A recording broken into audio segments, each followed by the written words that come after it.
Jinja District, thank you so much. They are being led by Mr. Isaac Abarimusangayo of Jinja Senior Secondary School, the Mighty School. The Mighty School. Thank you so much. Thank you so much. Majesty,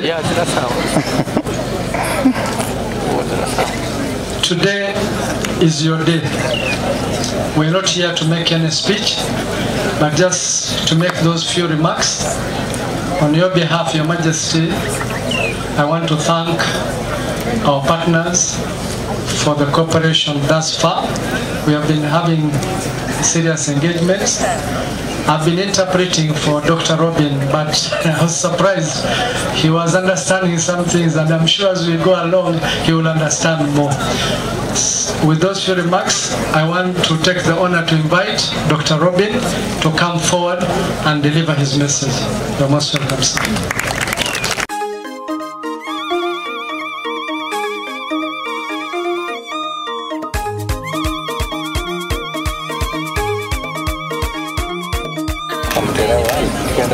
Your Royal Highness, this is a noteworthy cause that speaks not only to the future of our young girls, but to the future of our communities and our nation at large. I thank you for the amazing, warm hospitality that you have afforded to me and my colleagues.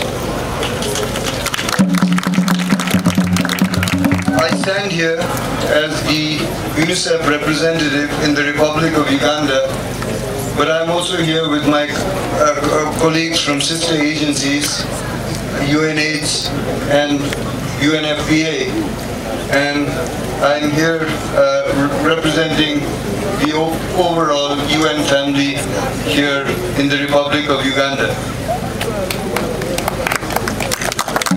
On behalf of all of us, allow me to thank you, Your Royal Highness, your kingdom, your team, and other stakeholders that have partnered with you to champion the welfare of your people, especially young girls.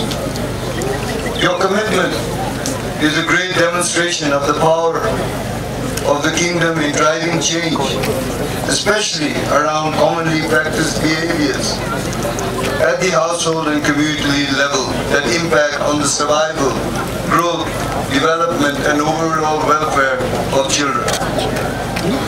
And this is applauded.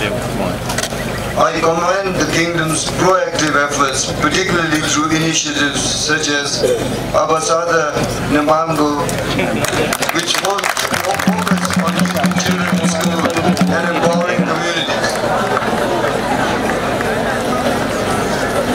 That made everybody laugh. I will try again. Abasada Namango. I hope this is a bit better.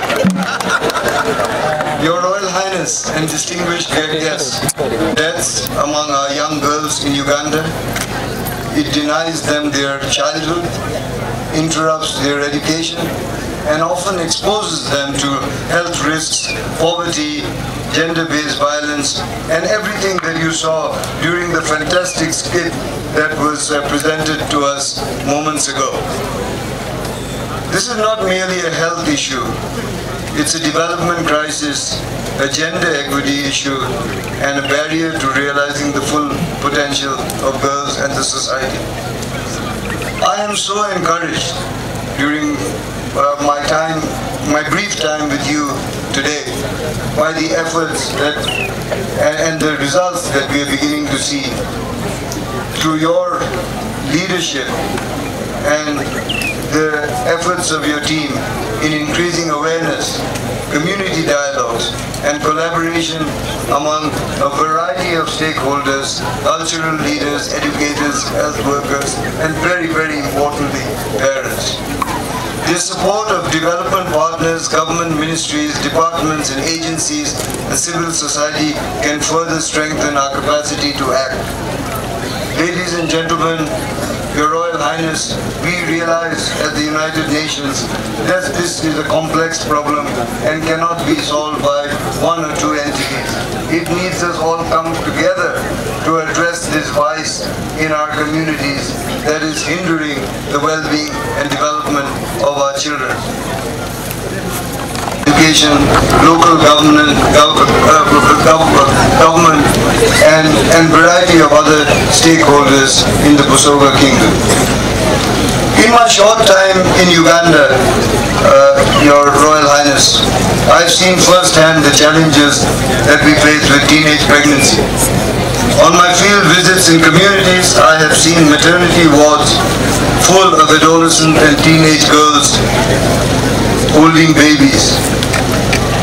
These are children having children, and it is extremely striking when you actually see it beyond the numbers, but you actually see the human element behind that. So towards this, I want to reaffirm UNICEF's commitment, along with our sister UN agencies, to continue to work in partnership with the government of Uganda and your kingdom, Your Highness, to address the issue of teenage pregnancy. To effectively combat teenage pregnancies in Uganda's Busoga region and throughout the country, we need a multifaceted approach. And multiple sectors and multiple stakeholders need to be engaged. From our side, we have been providing technical support to your team. We are providing a variety of in-kind support that are in the pipeline, including a vehicle that your team can use to further the activities towards ending teenage pregnancy. We are also discussing other forms of in-kind support, and of course our technical support will continue.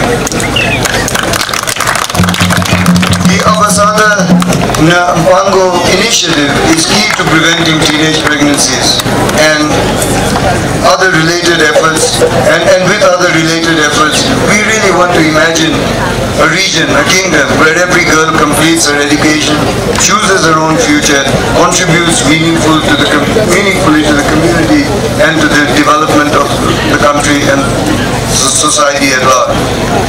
Additionally, we need to put in place initiatives to support and protect the teenage girls who are already pregnant. Prevention is one thing, but we have to support the girls who are already pregnant. We have to support them to go back to school. We have to support them and to prevent them being impacted by social stigma. We need to enhance their parenting skills. They are already parents. We need to enhance their parenting skills. And we need to provide them with the resources to look after their kids in an appropriate manner. We have to, this is the vision that we must hold on to and work tirelessly to achieve. Let us move together with unity, compassion and determination. The future of our girls is the future of the region and our country. By ending teenage pregnancy, we are ensuring that girls get pregnant at the right time and when their bodies are ready for the stresses of pregnancy. This will ensure that both themselves and their newborns get the most opportune, get the best opportunity to survive and thrive. Through these efforts, we are not only protecting lives, but we are also unlocking huge potential for the kingdom and for the country. Your Royal Highness, I extend my deepest gratitude for you for hosting us once again. Thank you for your visionary leadership, which we are already seeing results of today. Your letter that you sent to the various schools have been extremely impactful, and we have already seen responses and the impact of our gratitude to our dedicated teachers. You're extremely critical. Parents, caregivers and cultural leaders for your unwavering contribution to empowering both girls and boys to stay in school throughout their lives. To the learners, dear children, you are the true champions. Your determination to pursue education, we risk having a lost generation, and that would be a huge have a huge negative impact on our community. So thank you very much for the opportunity, and I hope we can move together